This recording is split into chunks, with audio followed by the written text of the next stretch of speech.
war nur eine Selbstverständlichkeit. Man hielt in jeder begüterten Familie schon um des gesellschaftlichen Willen sorglich darauf, gebildete Söhne zu haben. Man ließ sie Französisch und Englisch lernen, machte sie mit Musik vertraut, hielt ihnen zuerst Gouvernanten und dann Hauslehrer für gute Manieren. Aber nur die sogenannte akademische Bildung, die zur Universität führte, verlieh in jenen Zeiten des aufgeklärten Liberalismus Verluste. Darum gehörte es zum Ehrgeiz jeder guten Familie, dass wenigstens alle ihre Söhne von den Namen irgendeinen Doktortitel trug. Dieser Weg bis zur Universität war nun nicht klar und keineswegs rund. 5 Jahre Volksschule und 8 Jahre Gymnasium mussten auf hölzerner Basis durchgesessen werden. Täglich 5 bis 6 Stunden und in der freien Zeit Schulaufgaben bewältigt und überdies noch, was die allgemeine Bildung forderte neben der Schule.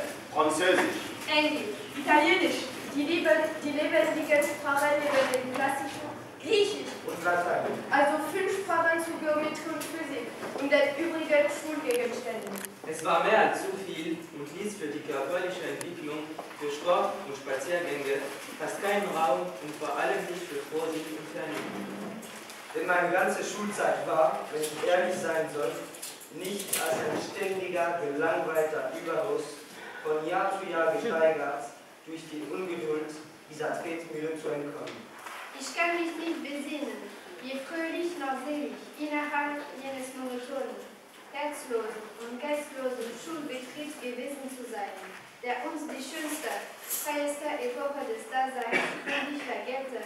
Und ich gestehe sogar, mir heute noch eines gewissen Neides nicht erwehren zu können, wenn ich sehe, um wie viel glücklicher, freier, selbstständiger sich in diesem Jahrhundert die Kindheit entfalten kann.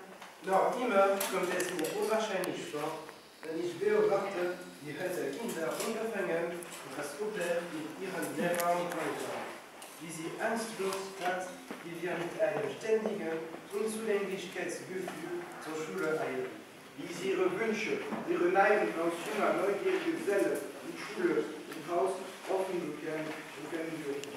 freie, selbstständige, natürliche Leben, indes wir, kaum dass wir das behaarte Haus betraten, uns gleichsam in uns hineinbringen mussten, um nicht mit der Stirn gegen das unsichtbare Joch zu stoßen.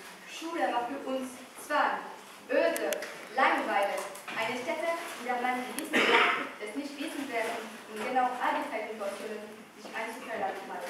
Scholastische, doch scholastisch gemachte Materien, von denen wir fühlten, dass sie auf das Erde und auf unser persönliches Interesse keinerlei Bezug haben konnten.